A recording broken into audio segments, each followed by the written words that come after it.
Bitcoin? Yes. You're in the Bitcoin. He's really into it. I said nerds. I'm like a millennial. I know very little about it, but I'm very passionate about it. Hey, some of us Sorry. find It's like cash on the internet for folks that are watching, like cash on the Thanks internet. to everybody on the couch. Thank Pete you Hegseth, guys thank very you. We are back tomorrow at noon Eastern. And now here is Miss Melissa. All right, a Fox News alert just moments ago. CBS News confirming they have fired award-winning veteran journalist Charlie Rose after stunning allegations of sexual misconduct. CBS calling the alleged behavior, quote, extremely disturbing and intolerable. This as new allegations are also rocking Capitol Hill. This is Outnumbered Overtime. I'm Melissa Francis in for Harris Faulkner. BuzzFeed reporting that Democrat John Conyers, the dean of the House of Representatives, settled a lawsuit in 2015 from a staffer who alleges that she was fired for rejecting his sexual advances. In the meantime, a female lawmaker says former Democratic Congressman Bob Filner groped her in an elevator. All this as Republican Senate candidate Roy Moore is still trying to discredit his accusers in a closely watched race down in Alabama. Peter Ducey joins us live from our Washington bureau with the latest. Peter, I'm afraid this is a lot to keep track of. And Melissa, that suspension for Charlie Rose lasted less than 24 hours. He has now been fired by CBS, where President David Rhodes says in part, quote, I've often heard that things used to be different and no one may be able to correct the past, but what may have once been accepted should not ever have been acceptable. Now, over on Capitol Hill, the Office of Compliance there says they've been receiving a very high volume of requests about settlements paid out to staffers, so they released the big number, 17 million taxpayer dollars over 20 years for sexual harassment and other workplace grievances. And for now, all the members of Congress accused of wrongdoing remain anonymous. I was surprised to hear there was a hush money fund, if you will, and I hope that comes to an end today. If there's been bad behavior, it should be dealt with by the individuals that have exercised poor judgment and bad behavior and have conducted themselves in an inappropriate or illegal manner. Right now, former Speaker of the House John Boehner and current House Speaker Paul Ryan are denying knowing anything about the sexual. Только на Choco Trail. Все авиабилеты скат со скидкой до 20%. Just a few minutes ago, we got new word from Conyers. He says, and this is a quote, my office resolved the allegations with an express denial of liability in order to save all involved from the rigors of protracted litigation. This should not be lost in the narrative. The resolution was not for millions of dollars, but rather for an amount that equated to a reasonable severance payment. And that comes as Democrats outside the Capitol are starting to push for transparency. This is not a Republican problem or a Democratic problem. This is a persistent problem in the workplace, and we need to ensure that women as well as men feel protected when they're at work. The Democratic Congresswoman Diana DeGette is now accusing a former Democratic Congressman Bob Filner of trying to kiss her in an elevator while both were on Capitol Hill. And the Alabama Senate Republican hopeful Judge Roy Moore still is not giving any credence to any of his accusers. Instead, he's accusing the liberal media of spotlighting unproven accusations against him to help the Democratic candidate Doug Jones. Melissa. All right, thank you so much. Meantime, Democratic House Leader Nancy Pelosi says she did not know that Conyers reportedly settled a sexual harassment claim with taxpayer dollars due to a secret mechanism in Congress that allows such things to remain hush-hush. Pelosi adding that she hopes to fix the practice, saying, quote, the current process includes the signing of non-disclosure agreements by the parties involved. Congresswoman Jackie Speier has introduced legislation that will provide much-needed transparency on these agreements and make other critical reforms. For more, let's bring in Republican Congressman of New York, Peter King. Sir, thank you so much for joining us. Is it really true that you guys don't know about this, that you didn't know there was a fund set up in order to pay off people who made claims like this? Yeah, I had absolutely no idea. I guess it came out late last week is the first I ever heard of it. And I've never heard it discussed. I didn't even know it existed. And I would just say that if there are going to be reforms going forward, and there should be, I think that everything should be disclosed, but that the person bringing the charges would have the option to keep it confidential if they wanted to protect their privacy. That should be at the option of the person. Только на Choco Trail. Все авиабилеты скат со скидкой до 20%. What was lawfully going on and being paid out on your behalf of our dollars? I have no idea. I've been in Congress 25 years. I've never heard of it, and I don't know of anyone else who's ever discussed it. I heard Marsha Blackburn talking about it before.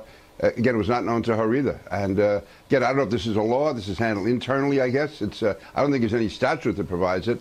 It's probably just put in the same category as any lawsuit against the federal government. But again, this has now been opened up, and it has to be looked into fully, and every protection should be given. Do you think that all disclosures from the past should be made, that even though that there was a non-disclosure agreement signed, that we should know of every dollar that was being paid out and on whose behalf? You know, that to me is a legal question, that if it was a lawful non-disclosure agreement, if that's the basis on which it was entered into, I think it's hard to undo that. And that's, again, that's a legal issue, and would have to be, determined that way. But certainly going forward, I think that it should be up to the person filing the complaint if they do reach a settlement, whether or not that should be made public or whether it should be kept confidential. Absolutely. Sir, I want to ask you to stand by for a second, because at this moment, there are, in fact, 2 turkeys being pardoned at the White House, no pun intended. We can listen in for a second here. Great occasion by Carl Wittenberg, chairman of the National Turkey Federation, along with his wife, Charlene, and sons, Nate and Wyatt. It was 70 years ago that the National Turkey Federation first presented the National Thanksgiving Turkey to President Harry Truman, who, I might add, did not grant the pardon. He refused. He was a tough cookie. Today, I'm going to be a much nicer president. Over the past 10 months, Melania and I have had the pleasure of welcoming many, many special visitors to the great White House. We've hosted dozens of incredible world leaders, members of Congress, and along the way, a few very strange birds. Только на Choco Trail. Все авиабилеты скат со скидкой до 20%. Guest of honor today, Drumstick. Hi, Drumstick. Oh, Drumstick, I think, is going to be very happy. I'm pleased to report that unlike millions of other turkeys at this time of the year, Drumstick has a very, very bright future ahead of him. Drumstick was raised on Carl and Charlene's turkey farm in Douglas County, Minnesota, with the help of 5 young women from the Douglas County 4-H chapter who are here with us today. And I want to say great work. Where are they? Please stand. Great job you've done. 4-H. That's great. Thank you. Upon being pardoned, Drumstick and his friend Wishbone will live out their days at Gobbler's Rest. Beautiful place. It's custom built. It's an enclosure on the campus of Virginia Tech. Tremendous school. There they'll join Tater and Tot, the 2 turkeys pardoned last year by President Obama. As many of you know, I have been very active in overturning a number of executive actions by my predecessor. However, I have been informed by the White House counsel's office that Tater and Tot's pardons cannot, under any circumstances, be revoked. So we're not going to revoke them. So Tater and Tot, you can rest easy. I'd also like to thank the National Turkey Federation for bringing along 2 other turkeys from Jandal's Turkey Farm in Orfield, Pennsylvania, the great state of Pennsylvania. We're donating these turkeys to Martha's Table, a truly fantastic charity right here in Washington, D.C., which provides warm meals to people in need. They do a fantastic job. Before we get to the pardon, I would like to take a moment to extend our very heartfelt special message. Thanks, folks, to the finest and bravest people in the entire world, our great men and women in uniform, the military, law enforcement, first responders. These are incredible people, so thank you. Many of you are always, and you know your loved ones, and you're far away, and you spend so much time away. This Thanksgiving, I want each of you to know that we're forever grateful for the incredible job and for the incredible sacrifices that you and your families make in defense of our nation, our freedom, and our truly great American flag. I'd also like to express my thanks to the wonderful citizens of our country, the people who care for our communities, raise America's children, uphold our laws and our values, and make this amazing land into our national home. As we gather together with our families on Thanksgiving and give thanks for our many blessings, we are reminded of the national family to which we all belong as citizens of this incredible country. This Thursday, as we give thanks for our cherished loved ones, let us also renew our bonds of trust, loyalty, and affection between our fellow citizens as members of a proud national family of Americans. And now I think Drumstick and Wishbone would be very thankful if we would just get around to the pardon. They say, enough talk, please pardon us. So I want to thank everybody for being here today and wish everybody a very, very happy Thanksgiving. Very special people, a very special country. Thank you very much. Thank you.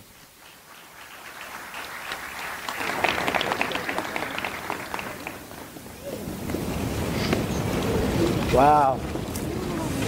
Wow. That's a big bird. How heavy is that bird? 36 pounds. 36 pounds. It's a big bird. You'll have to touch it? Oh, yeah. Wow. I feel so good about myself, don't you? Are you ready, Drumstick? Okay. Drumstick, you are hereby pardoned.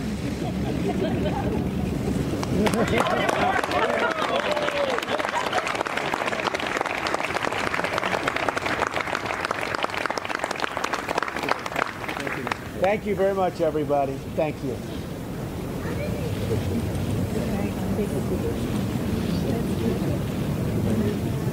Come on up. Come on up here. Come on, 4-H.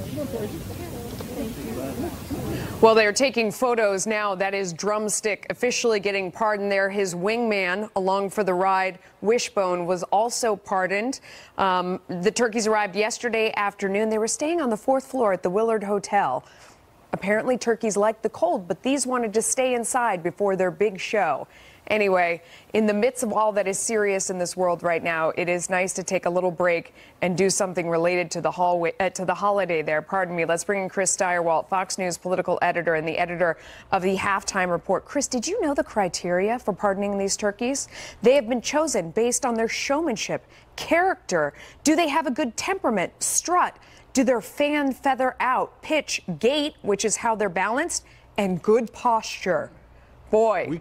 We could use some of that, I think, in Congress. Yes. I think if we were just apply those same standards, maybe less strut, to members of Congress, we would be in a much. I liked how this is Drumstick there that got the pardon. I like Drumstick remained perfectly still afterwards for fear maybe that something was going to change. Trump would turn and go, actually off with his head. Yeah, you're fired. He was holding tight. Yeah, and you know, returning to the news of the day, because it seems appropriate, there are some that would like to swap places with that turkey and get a pardon. Most recently, we see Charlie Rose not getting a pardon. But actually, you know, basically 24 hours after the whole story comes out, CBS saying that they are canceling his contract. What's your take? Well, this doesn't have anything to do with you and me, but we know that when a large media organization faces the reality of notable people in positions of power dealing with these kinds of allegations, swift action is helpful. but also we know that it takes time. You know, the effort that you have to put in terms of compliance and accountability and investigation and all of that stuff. This is going to be a tough experience for the people at CBS. And so, you know, my prayers, my support for everybody over there as they're trying to deal with this. From the other side, we can say, you know, this isn't an easy thing to go through. Yeah. And, you know, moving on, as all this goes against the backdrop of, you know, we have a couple political races coming up, the political tone in this country. We were just talking to Congressman Peter King about the money that was paid out, our taxpayer dollars, your money, my money, our viewers' money, that was paid out to victims on Capitol Hill. And you just wonder who's responsible for that? I mean, how is it possible that Nancy Pelosi says she had no idea this fund existed? You just heard you know, Congressman King say that he had no idea this fund existed. How is that possible?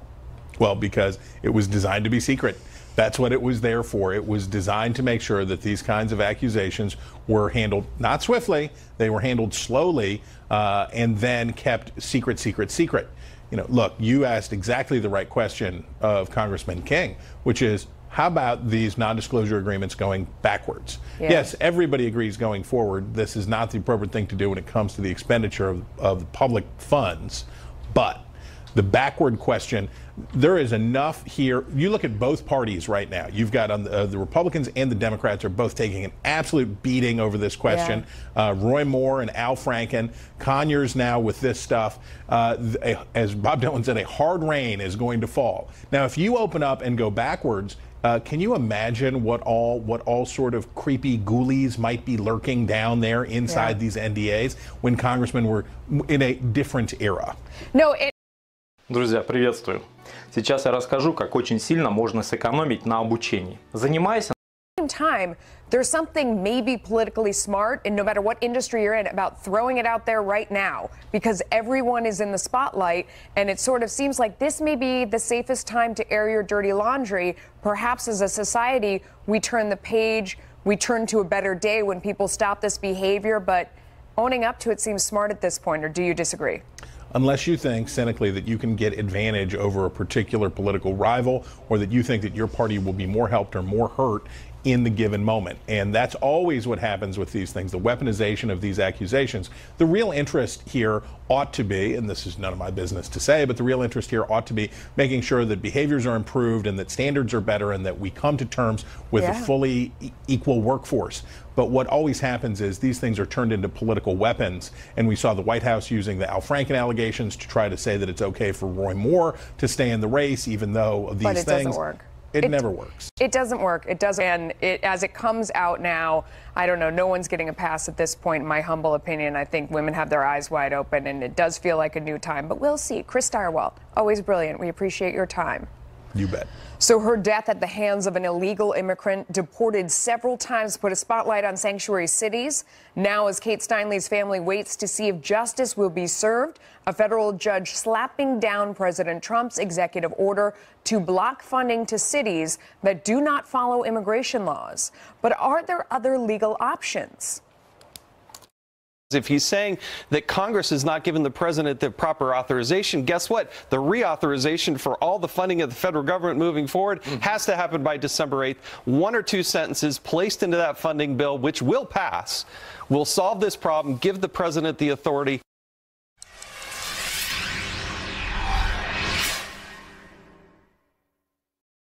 Hi, I'm Ty Young. What if there was an investment strategy where your money was completely protected against market losses? You would go up with the stock market, your gains locked in, and when the market goes down, you don't lose anything. Literally. Друзья, приветствую. Сейчас я расскажу, как очень сильно можно сэкономить на обучении. Занимаясь... Alert jurors set to begin deliberating in the Kate Steinle murder trial today, a case that's... Powder for root. With instant access to over 30,000 shows and movies on demand. It's easy and it's free. So connect your HD DVR today. Go to directtv.com/connect to learn how. Get a free mesothelioma book from mesobook.com. People who have been diagnosed with mesothelioma have many questions. That's why we offer this free Fox News alert, jurors set to begin deliberating in the Kate Steinle murder trial today, a case that sparked national debate over sanctuary cities. In 2015, she was shot in San Francisco by an illegal immigrant who had been deported 5 times. But yesterday, a federal judge blocked President Trump's attempt to cut funding for cities that refuse to enforce federal immigration law. The White House vowing to fight this decision, saying, quote, "The flawed district court ruling undercuts the president's efforts to keep the American people safe and secure by enforcing existing law. We are confident the courts will ultimately uphold the president's lawful and necessary authority." Let's bring in Doug Burns, a former federal prosecutor. Let's talk about that ruling first. Sure. What's your take?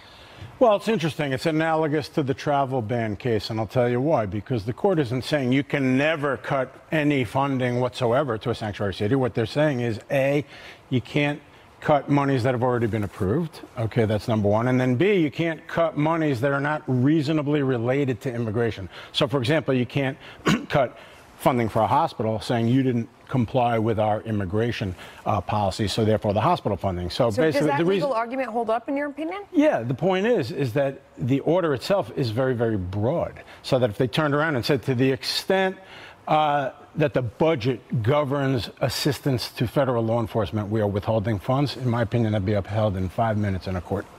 But we sort of go through this every time. I mean, you talked about how much it is like the travel ban, and they sort of issue an opinion, and then it seems like you can go back and fix it based on that opinion, and they'll just come up with another reading of the law that then says in a different way, well, okay, so you satisfied that, but you didn't satisfy this. It's an excellent point, and the reason it's such a good point you're making is the opinion really is steeped in separation of powers, and it's saying that basically the different branches have different functions. The executive branch is not involved with the purse strings, Congress is, but there are situations when they can. So to your point, it is like cat and mouse. It's like it's too broad, so now we're going to go back and fix it, and it goes back and forth. Now, having said that, I think I heard you say on the air, and you're so right, that the Ninth Circuit is a very liberal court, probably the most liberal in the country. So the point is, this case may very well end up in the Supreme Court of the United States, and I think that the Trump administration will have a good shot there. But again, the case to me, as a lawyer, is fact specific. It's about what funding, in this case, Santa Clara, San Francisco, are you talking about? Not some blanket rule, Melissa. So based on what's happened so far, would you go back and rewrite it and try again on the president's side, or would you just appeal and keep going to a higher court, or do both? That's a hard thing to answer. I suppose I might want to recraft it. Why not? You know, as opposed to just confidently saying we're definitely going to win on appeal. I mean, I look into my crystal ball. I don't think they're going to win in the Ninth Circuit, but as I just said, I think they'll do well in the Supreme Court. Yeah. So they expect the case, Kate Steinle's case, to come back this afternoon. Yes. Does it hinge on this idea that he picked up a T-shirt that he didn't know contained a gun, and it somehow accidentally went off? Because that seems like a tough story to believe. Does his defense hinge on that? It's very interesting because the argument that the defense is making is, wait a minute, there's no evidence whatsoever that he intended to specifically shoot her if you look at all of the circumstances. And there is some validity to that. The problem, as a veteran trial lawyer at 32 years, is the rafters are poisoned on large measure with the fact that he was, you know, they say that it hasn't come into the record that he was deported multiple times and what his immigration status is. But the fact is, jurors are human beings, and to the extent that they know that, it could unfortunately color the decision. But to your question, the immigration element would color it, because it feels like it's the, you know, this beautiful innocent woman who was walking along and was shot by somebody, you know, for whatever reason. If you're sitting there, here's my point, recrystallize it. If you're sitting there, defendant A is basically a nice citizen. Defendant B has been deported 5 times and re-entered the U.S. and then killed somebody. Let me be crystal clear, as they say, I'm not supporting that should be relevant on any level. However, people are human beings, and you never know. Interesting. All right. So what do you? So in the end, you think guilty? It's hard for me to predict. I didn't follow the case that closely. I think, you know, from what I read, you know, there seemed to be some mitigation on the defense side of the case, just on the facts of the case, that it was somewhat accidental. Yeah. Wow. All right, Doug Burns, thank you so much. My pleasure. Big news for the Republican Party as it regroups after stinging losses in elections earlier this month. We will tell you what has the party hopeful and why Democrats are going back to the drawing board less than a year before midterms.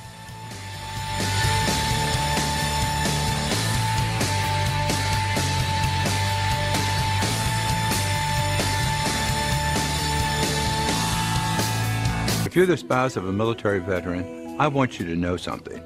Your spouse has earned the right to apply for a VA home loan. A VA home loan is unique. It's different than Standing tall.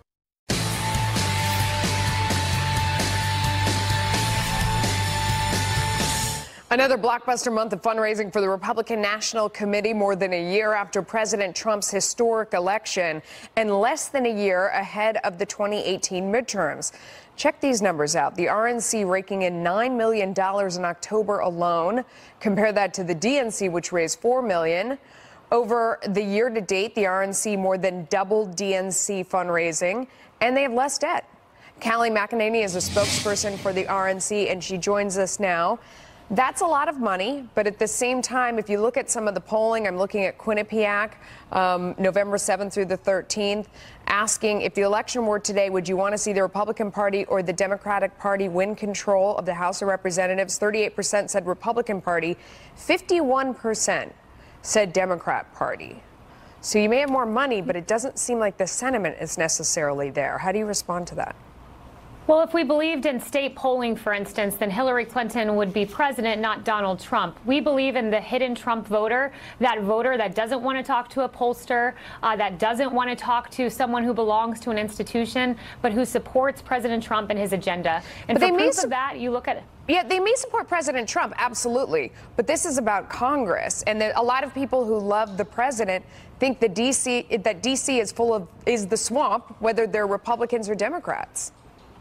That's right, and that's understandable. But when Congress passes tax cuts and the Jobs Act, which we believe that they will, it's already encouraging. It's through the House, it's through the Senate Finance Committee, and it's well on its way to passing in the Senate and going to conference. When that happens and people have more money in their pockets, they're going to look at Congress and look at President Trump and see the two together as an unstoppable force.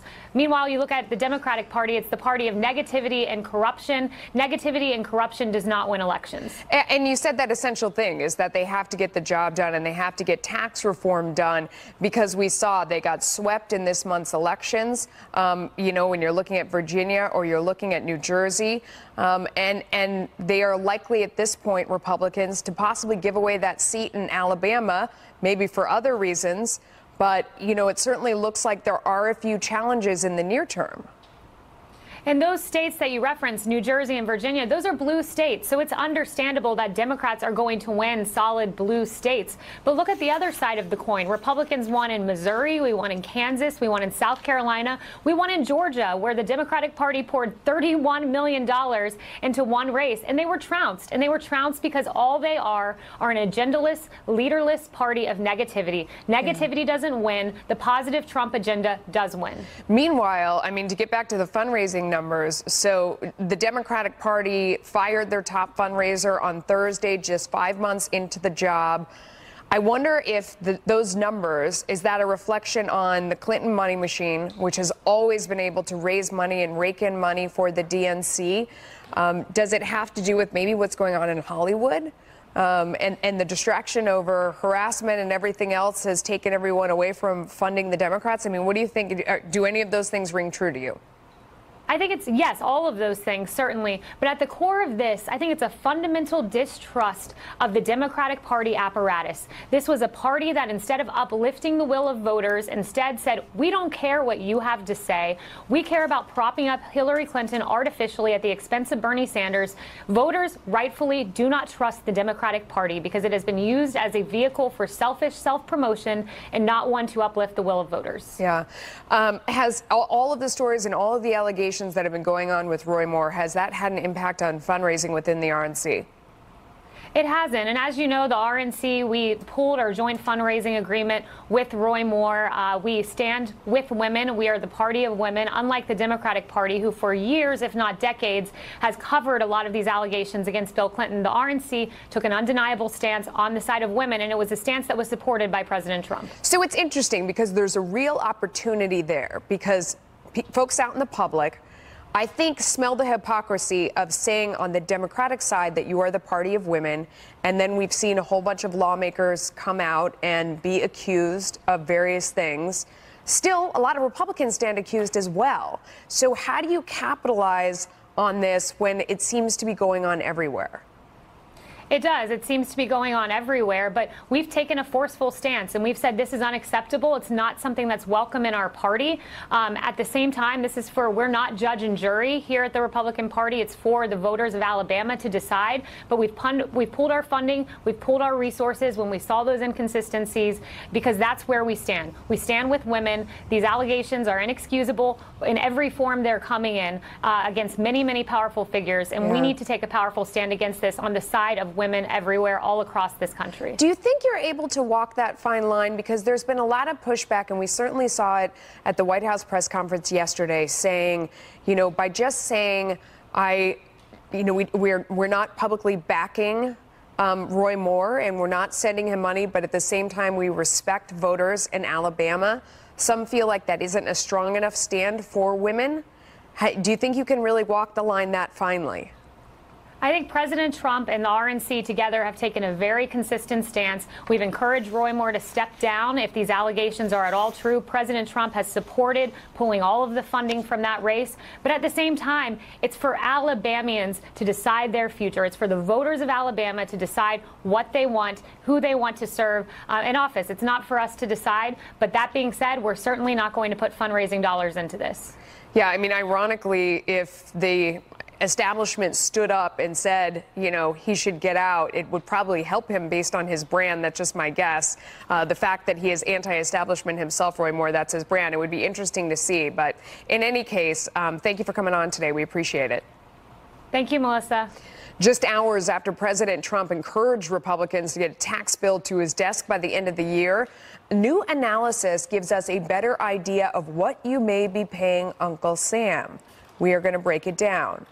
And CBS says it has now fired Charlie Rose in the wake of sexual misconduct allegations. The power panel weighs in on what some call a systemic crisis in U.S. institutions. Women cannot achieve equality in the workplace or in society until there is a reckoning.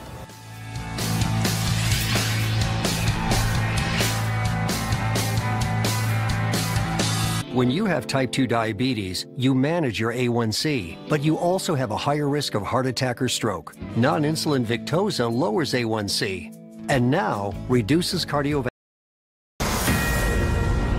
A stunning turn of events for a legendary newsman. CBS firing Charlie Rose less than 24 hours after the Washington Post published the accounts of 8 women who accused Rose of sexual harassment, which included nudity, groping, lewd phone calls, all kinds of really creepy stuff. Earlier today, Rose's female co-hosts on CBS morning flagship show tackled the controversy head-on, saying they feel angry and betrayed. This is a moment that demands a frank and honest assessment about where we stand and, more generally, the safety of women. Let me be very clear. There is no excuse for this alleged behavior. I've enjoyed a friendship and a partnership with Charlie for the past 5 years. I've held him in such high regard, and I'm really struggling because what do you say when someone that you deeply care about has done something that is so horrible? The Charlie Rose controversy exploding the same day the New York Times suspended star political reporter Glenn Thrush for an apparent pattern of hitting on young female colleagues. Time for our power panel. Former Republican Congressman and chair of the Oversight Committee, Jason Chaffetz, and back from outnumbered couch, former State Department spokesperson Marie Harf. Both are Fox News contributors. We're also getting word right now that Charlie Rose has also been fired from PBS. And we were talking in the break about people around him who knew about this. And do we have to ask the tough questions? I mean, in some of the articles, in the longer expose articles, they talked about the executive producer who had, you know, the victims who came forward claim that they told her, and they disclosed details of their conversations with her. And you wonder how many people around him knew this was going on, and why didn't they say anything? And do people who stay quiet bear part of the blame, or are they afraid? Are these the questions we need to ask? I'm not passing judgment on anybody. Absolutely. I'm just wondering, as we go forward and try to do better, Yes. does this need to be part of the discussion? Absolutely. And you're right. We are in a moment where we feel like we have all these questions we need to ask, and there aren't a lot of simple answers, right? Charlie Rose shouldn't have done what he did. He should get fired. That's a simple answer. What about his female executive producer? Exactly what you said. Had multiple young women come to her. Alleged, yes. Allegedly, Right. in this article, and complain. So when we look as a culture going forward about how we prevent it and how we punish men who do that, yeah, all of this has to be part of the conversation, and this is just the beginning. Yeah. I have a feeling, and when you look at Congress, when you look at the media, I have a feeling a lot of men, particularly powerful men in places like the United States Congress, are nervous right now about the next shoe to drop. Absolutely. And for that executive producer, you could easily say that she was afraid that she would lose her job and she would never work again. That's probably a fair comment. We don't know. We don't know. We don't know what that was about, but it certainly is. It's worth part of the discussion. We're also talking about D.C. right now and this fund, fund for people who have, filed claims against congressmen, and the fact that now Nancy Pelosi said she didn't know anything about it. We just had Congressman King on saying he didn't know it. Had you ever heard of this? No. And first of all, I want to say that I think CBS, Nora O'Donnell and Gayle King actually did an admirable job in a very difficult situation. As it relates to Congress, this is pretty disgusting, right? Why should the people in Oklahoma have to pull out money from their wallets to pay off if a member of Congress did something that might be illegal? And I guess what I would want to say to anybody who's working on Capitol Hill, if there's sexual assault, that's against the law. Call in law enforcement. Right. There's that. And I can tell you, as the chairman of the Oversight Committee, we had hearing after hearing after hearing after hearing about government employees engaged in this type of behavior. And you had at least 2 cabinet secretaries who testified to us, we can't fire these federal employees. So I'm glad at the macro level that we're having this national discussion and that we're saying universally it's not acceptable and you do need to pay a consequence. That's right. I think that one thing we've learned, and since so much of it started here at Fox as well, is that at the time I said this is everywhere. Correct. This is everywhere, and any institution that sits there and is passing judgment on another one, just wait, because it's coming your way. I mean, what are your thoughts on that? It's a bipartisan problem. Yep. You're exactly right. This is not a Democratic problem, a conservative problem, a Republican problem, liberal problem. It crosses comedy and Hollywood and the media and politics and probably sports at some point. Absolutely. Right? We haven't heard a lot about that yet. Anyone who claims this is a partisan issue is avoiding digging into the really difficult cultural problems. Most people, I think, actually are taking a look at this from a cultural perspective and saying, what can all of us do better, regardless of party? Can I ask you real quick? Sure. Do you feel like this is a witch hunt? I mean, a lot of men out there are worried that even if they didn't do anything, that women are going to come after them. Is that a fear that you hear from other men? Do you feel that yourself? Well, I do think it is mostly a gender issue. I mean, it does happen against men as well, but I got to tell you, if you are not acting appropriately in the right setting, you should pay a consequence. I fear, though, that there will be some people that will want to take advantage and throw an allegation. And then how do you get your reputation back? And so we got to be very careful and make sure that it's well documented. And you're going to have people say, hey, it's not true. Very valid. All right, thank you. We're going to have much more with our panel, including the latest on the Republican tax reform plans, a new analysis of how much you'll likely pay and what senators may decide the bill's fate.